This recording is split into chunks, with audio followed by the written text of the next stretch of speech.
আৰু সাংস্কৃতিক প্ৰতিযোগিতা অনুষ্ঠিত কৰি আজি আমাৰ তৃতীয় দিনৰ কাৰ্যসূচী কদম কছাৰী মধ্য ইংৰাজী বিদ্যালয়ত আয়োজন কৰিছিলোঁ। বিশেষভাৱে সক্ষম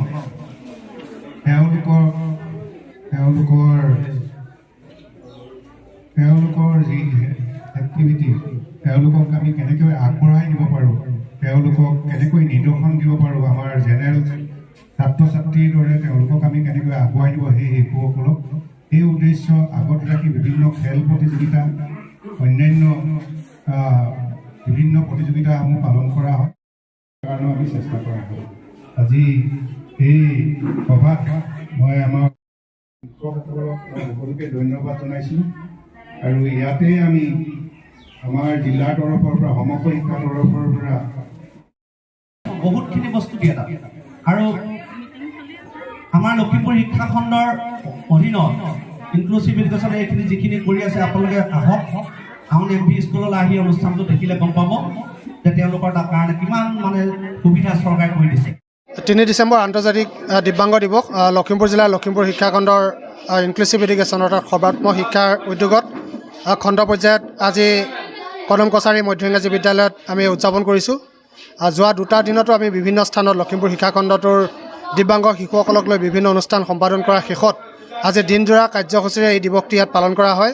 এই বিভিন্ন খেল ধেমালি অনুষ্ঠিত হয় দিব্যাংগ শিশুসকলৰ মাজত। এটি স্বাস্থ্য পৰীক্ষা শিবিৰ অনুষ্ঠিত হয়। এই শিবিৰত লখিমপুৰ চিকিৎসা মহাবিদ্যালয়ৰ চিকিৎসকৰ এটি দলে আহি শিশুসকলৰ স্বাস্থ্য পৰীক্ষা কৰি তেওঁলোকৰ প্ৰয়োজনীয় ঔষধ পাতি প্ৰদান কৰে। তাৰ পাছতে ঠিক 12 বজাৰ লগে লগে আমাৰ সজাগতা তথা মুকলি সভাখন অনুষ্ঠিত হয়। এই সভা উদ্বোধন কৰে বিদ্যালয়সমূহৰ পৰিদৰ্শক তথা জিলা মিছন সমন্বয়ক হেমচন্দ্ৰ শইকীয়া ছাৰে। উত্তৰ লখিমপুৰ নগৰ মজলীয়া বিদ্যালয় প্ৰধান জিতুমণি দত্তদেৱৰ পৌৰোহিত্যত অনুষ্ঠিত হোৱা সভাখনত নিৰ্দিষ্ট বক্তাৰ ভাষণ ৰাখে উত্তৰ লখিমপুৰ প্ৰেছ ক্লাবৰ সন্মানীয় সভাপতি কুমুদ বৰুৱাদেৱে।